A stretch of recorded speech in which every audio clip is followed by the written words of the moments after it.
but that's not white supremacy, because they have a very like basically skinhead Nazi in jail is their like little tiny definition of white supremacy. And white supremacy is as much about hierarchies as it is about personal animosity, right?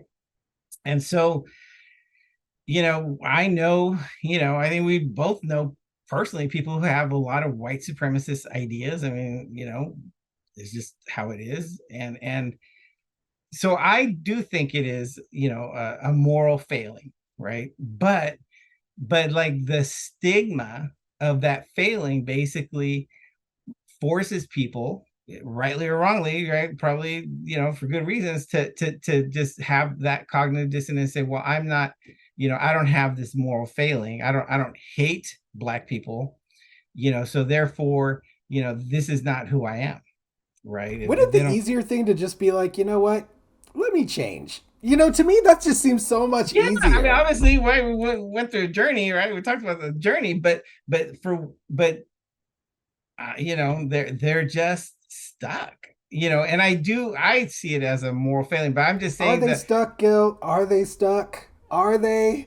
uh, They're not. Like it's so frustrating for me because it's like, who stuck me? I'm stuck in this well, skin. right. Like I'm stuck in this country in this skin. That's where I am actually stuck. But like, You are. no, they are not stuck. They they are choosing to stay stuck because they like being stuck, because stuck for Oh, they do. them means they That have feels good. money, means they have power, means they have influence, means they have superiority, a feeling of superiority. Mhm. And that is important to them. It's gotta be that that's their choice. If we try to say that that's not a choice that people are making, they may not want to admit that that's the choice that they're making. I'm sure they don't.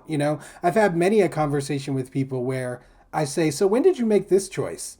And they never even registered. Just like we were talking about before, they never registered that they made that choice. But when I say it out loud, they cannot say that that's a false impression that I got. They know that they made the choice. And so then they have to grapple with the choice that they already made. That's what we need to get people to do in this situation.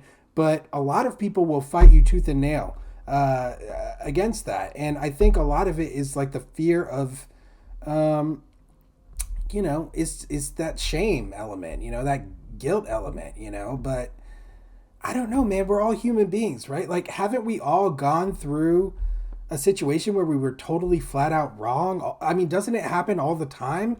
Yeah. And I know that the stakes maybe are pretty high here, but are they that high?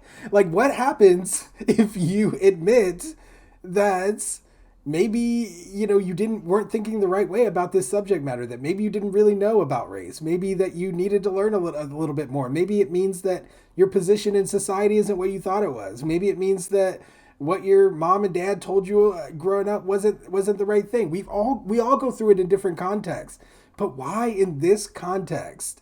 I know why. It's because Right. people's identities have been so wrapped up, like you said Mhm. earlier, in these ideas, and unbeknownst to them, a lot of times, a lot of people don't know that their identity is wrapped up in ideas that are whose origins can be found in a racial hierarchy.